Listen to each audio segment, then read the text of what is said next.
Today I'm going to show you how I shoot my product photos for my website and my social media accounts and wherever you might need pictures of your leather goods. So this is a request that I've had over and over again for a long time now, and I've been pretty hesitant to make this video. It might be a little bit of imposter syndrome, but I just know so many amazing photographers that I don't know that I should be teaching this. But what I'm going to do today is show you how I shoot my pictures, and then if you're a professional photographer or someone that knows better than I do watching and has some tips for me, by all means let me know. This method works for me, and I would think that it'll work for you. And honestly, this could apply to any product, not just leather goods. Whether you're selling wallets or purses or coffees or wood things, I don't know. This method should work for pretty much any kind of product photography. So like I said, I am not a professional photographer, but I've learned a few things over the past 2 years. This leatherworking thing kind of works best if you learn how to take some pictures. So I have watched a ton, talked to a lot of great photographers, and I've kind of developed a workflow. So I figured I'd finally tackle this topic. Let's get moving. When people ask me about photography, they generally ask what kind of camera they should be using and which camera I'm using, and then if it's okay for them to use their cell phone for pictures. I can't really stress this enough, but you need to use whatever camera you can afford at the time. Don't go buy a $4,000 fancy mirrorless camera if you're just getting into this. Your cell phone is definitely going to be good enough, so if you don't already own a camera, I would say just start there. With that said, a proper camera is going to get you nicer shots. That's what they do. They are going to capture more details, and they actually have more pixels. The pictures that they produce are actually quite a bit bigger, so it lets you kind of zoom in on sections of it without it getting pixelated. Whereas your phone camera is kind of what you see is what you get. Like, you should be framing your shot as you want it. You can't really push in too much or it starts kind of getting fuzzy looking. It's also nice to be able to swap the lenses and adjust your aperture, get the depth of field really low so you get that bokeh effect in the background. It's like when the background's fuzzy and the foreground, the subject is super sharp and it kind of just pops.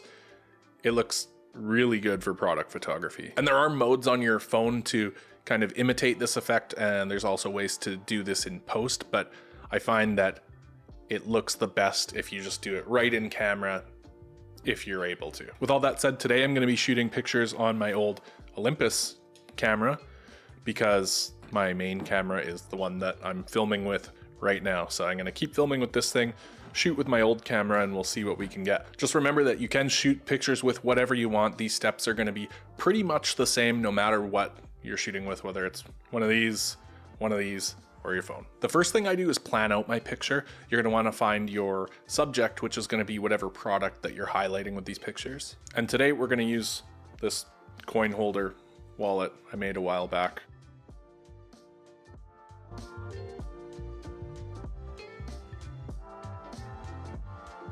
There's actually a free template for this thing. I'll leave it down in the description if you want to make it. I like shooting this one because it's kind of an interesting design, and it has a gorgeous Horween leather. It's kind of beat up. It has lots of character, and then it holds something interesting. You can put a couple coins in there, and I have a whole bunch of those. So yeah, I like shooting this thing. And next we're going to get some props to go in our picture. I have seen some people say that you shouldn't have any props or anything stealing the attention away from your subject in product photos. Those people are wrong. I mean, obviously you don't want to toss a bunch of things in the picture that are going to steal the focus away from your subject, but a few cool items in the frame to kind of complement your subject there are going to go a long way. And if that's the case, then you're going to need to get a little bit fancy with it. Think about ads online or on TV that they're super stylized, and this is specifically to grab your attention. That's exactly what we're trying to do here. So if I were to show you this picture versus this picture, which one grabs your attention more? I would imagine it's the more stylized one. Even though it is the exact same product, the fancier picture is just going to get more eyes on it. Okay, so for props, I'm going to grab a couple coins that I like to put in the coin slots there. I'm going to grab a few cards out of my own wallet just to kind of fill the card side of it. And then I'm just gonna kind of grab a few foreground and background items, stuff to kind of make the wallet pop. Like I really like using this little notebook and a brass Fisher space pen. Stay there. As well as I'll use like this cool colored handkerchief and an old coffee cup from my favorite coffee shop. Maybe, I don't know, horsehair brush. Just try to get things that have different textures and colors that are just going to be kind of interesting in the picture. And I might add to this or take some of these away when we actually shoot. I kind of don't actually know what I'm doing until I'm there doing it. And even then it's kind of sketchy at best, so. All right, next up is composition. And composition is basically just a fancy photographer term for the way you arrange things in your frame. So you can either do this by physically moving things around or by, you know, taking your camera and just trying to like angle it just to get certain things in your frame a certain way. All right, that's been a lot of talk. Let's head over and actually start trying to shoot something.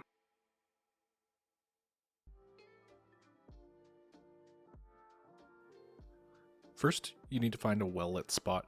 I'm in a basement, so I use this big studio light. Natural light is a better option though. But if you're stuck in a basement dungeon like mine, then I'd highly recommend one of these. This one cost me about $200, which is still pretty expensive, but it's super handy. I'll leave a link in the description if you want to take a look. Next, figure out a surface to get everything set up on. I have these various boards and things, and even a little charcuterie board thing here made of slate. I think I'm going to use this live edge slab that I got from a buddy of mine. Alright, now we're going to start tossing everything down. I try to just kind of put stuff down semi-naturally, then get the camera where I want and look through that, and then just adjust the items to kind of fit my frame. And it does take a ton of adjusting. I move stuff around like crazy before I get it where I like it. And now just take a lot of pictures. Use different angles, different apertures, and just move everything around. I usually take like 10 or 15 pictures for every one that I post. Just take as many as you can. You can't really take too many.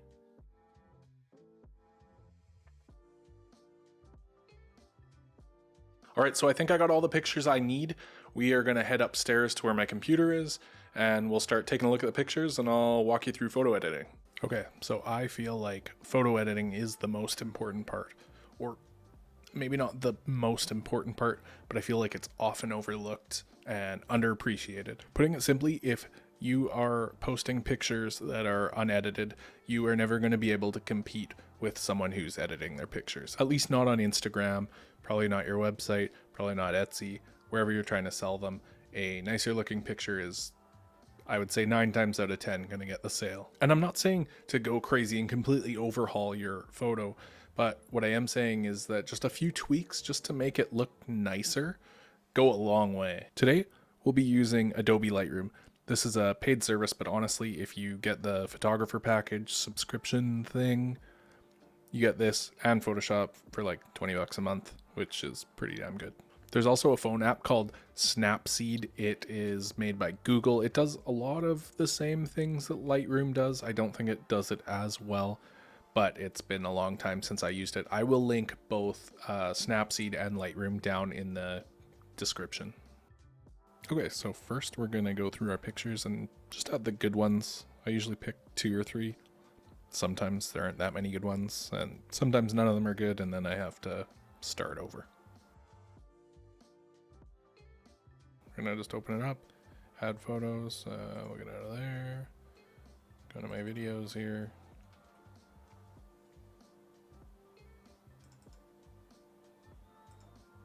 There we go, we'll just add those 5 pictures. Okay, look good enough for me for now. So here's what we're working with.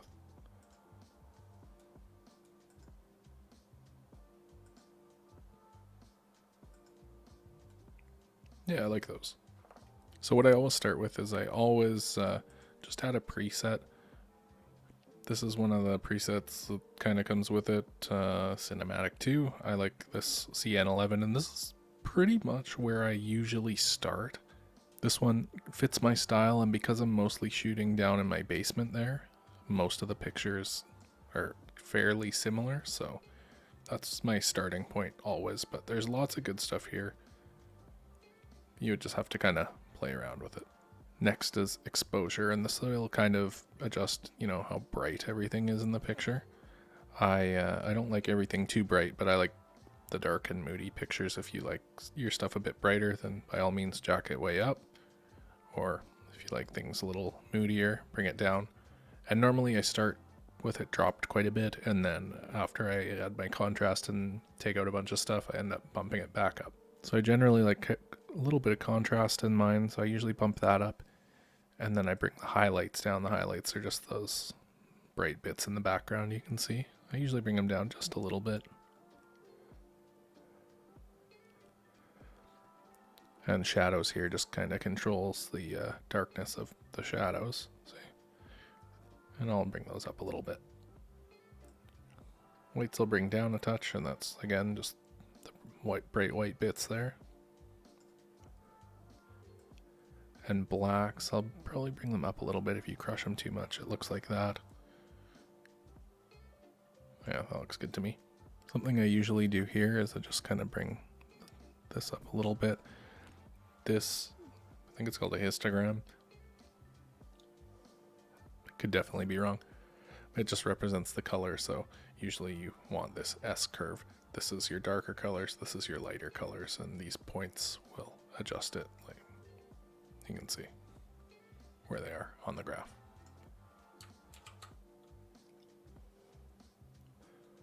Temperature, I like a little bit on the cooler side. Cooler makes it kind of blue. Warm makes it kind of orange, so you can see there.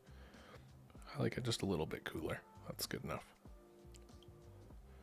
Vibrance and saturation both affect the colors. Vibrance is, in my understanding, just kind of a smarter version of saturation, and it kind of chooses the colors to boost, whereas saturation just bumps up all the colors as they are there. What I like to do is actually drop vibrance quite a bit, so it's kind of like takes a lot of the color out, and then I boost this back up. That looks good. One thing I should mention that a lot of beginner photographers, including myself, usually do is they have a habit of oversaturating things and really bumping up the color so that it looks like this kind of weird cartoony thing. Try not to do that. Less is more with these things. I would probably just keep it like this. If you want a good example of what I mean, go look at my earlier photos on my Instagram. These let you adjust the individual colors here. I don't think I'm gonna do too much with it here. I don't play with these too much anyway because I am actually colorblind, and I've played with some of these too much and then they come out weird colors, so this looks good to me. I'm gonna leave these alone. Color grading is a kind of an advanced thing. It's kind of a take on this. You can just change the color of the different parts, so like the shadows that we brightened earlier, we could make them like super blue.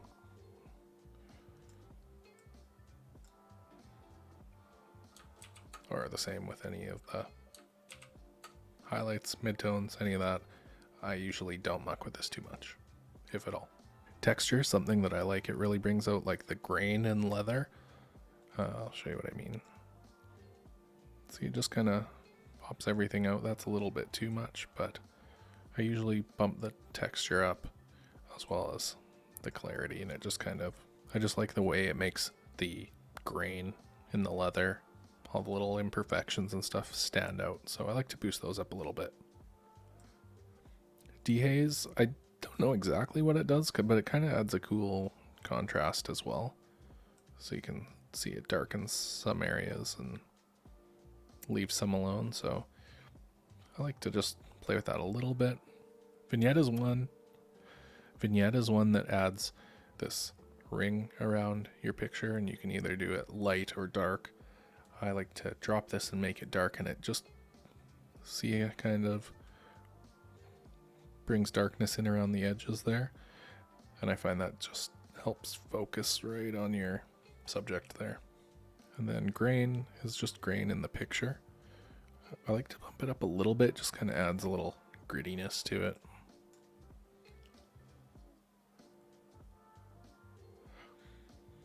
And that looks pretty good. I sometimes do this masking thing and kind of take out some of the... Actually, we can do it.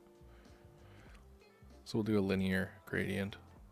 This is just linear, means a line like this. There we go. And then maybe I will just take out a little bit of exposure there,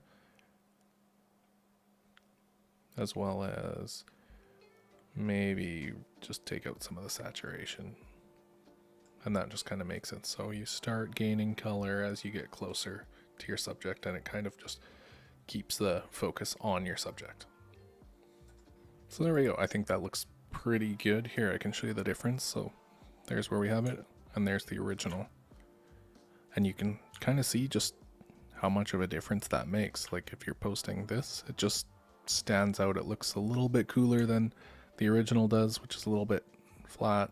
It's kind of blown out in some areas there. Yeah, I like that a lot. Now, since we've taken 5 photos and they all had the same lighting and everything, we can actually copy our edit settings for the next ones. And then just paste it over top, and then we just have less stuff to do. So you can see this is obviously a little bit too dark. So now we're just gonna go and just kind of change a few things to make it look better in this picture. So needed a little more exposure. I'm gonna take out some of the highlights a little bit. Shadows can come up a little bit more.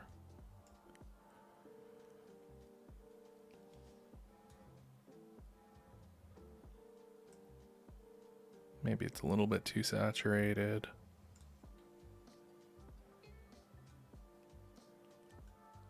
And we'll add a little bit more vignette. Yeah, I like that a lot. Let's move on to the next one. Again, we'll just paste our edit over top. And actually, that's more similar to this one. So I'm going to take this, copy these settings, and then paste those ones on it. And yeah, that's a little better. So this is one where there's just a little bit too much light up here. So I am going to do a mask, do my linear gradient here, and I just want to take out just some of that light up there. Maybe some of the saturation.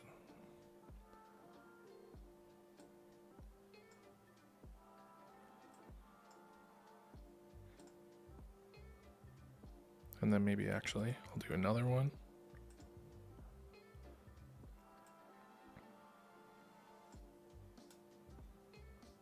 And we'll do this one quite a bit darker.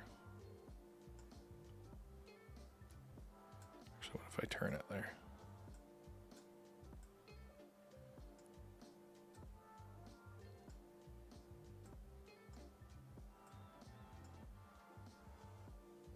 There we go. I like the look of that. Kind of blacks that out. Yeah, that looks good. Okay, moving on. Again, paste our edit over here. Ooh, I like that. Yeah, I like that quite a bit. I might do a mask and see how you can kind of just see something through the hole there. Let's see if we can fix that with a brush here.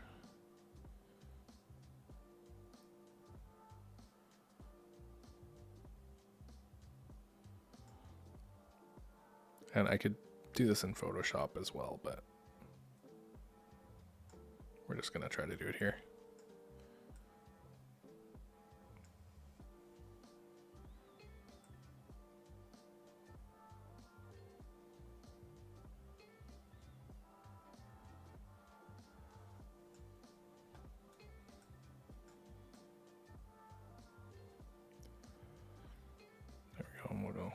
right over my fingers there, and then you can actually remove as well.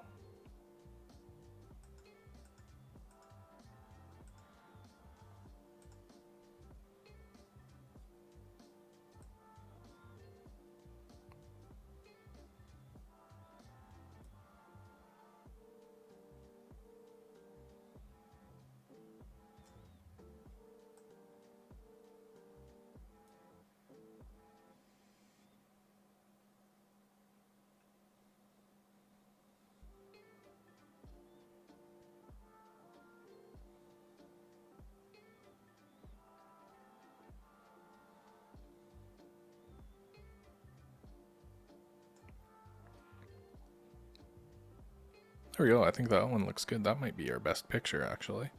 Let's check out the last one.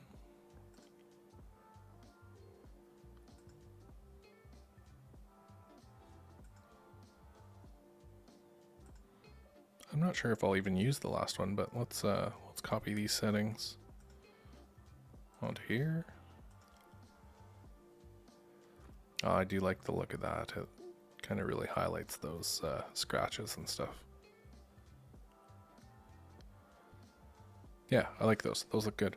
This ended up being my favorite one, I think.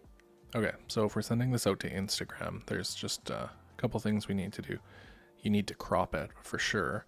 And the first one you can do is a 1-to-1, like a square like this. That'll show up fine on Instagram. The other one that you can do is this 4x5, and this is the one I like. It's just a little bit taller, and that shows up on Instagram as well. That's the one I pretty much always use. I don't think I've ever done a square one. Okay, the other thing that we can do, just go back. If you're going to post this as a story, then you're going to want to do a 9x16, and this is the size that takes up the entire screen in your stories, and you're going to want to go with that. All right, so I would say, yeah, for a story, 9x16. For your post, 4x5 looks the best. So when you do a 4x5, you can kind of position it how you want. So right there looks good to me. Now, one thing you really need to do is when you export it, you're going to go to custom settings here, dimensions, go to custom, and long side, you're going to want to change this to 1350.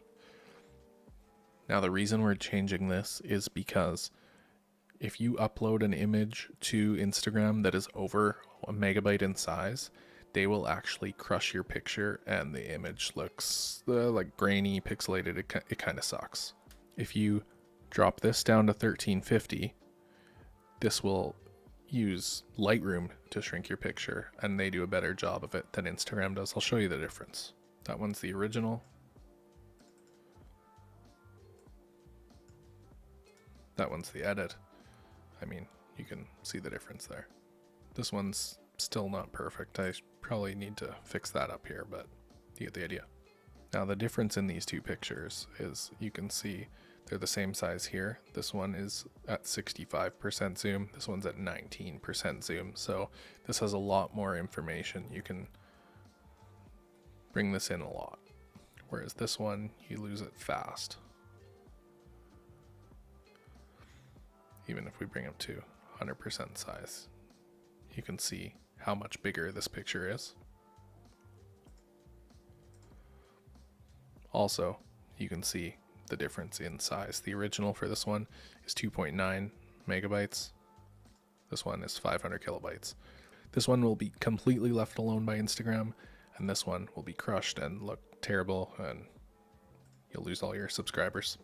That's really all there is to it. You can see it makes a huge difference for your photo game, and honestly, having nicer photos is going to make a difference when you're trying to sell stuff. Let me know what you think. If I can improve on something, give me some tips as well. I'm by no means a professional photographer. I'm still learning this stuff, and it's a huge learning curve. But anyway, I hope this helps you. If you like this video, let me know below, or if you have any other questions about leather photography or product photography, ask them down below and I'll try to answer where I can. Anyway, thanks for watching, and I'll see you guys in the next video. Bye.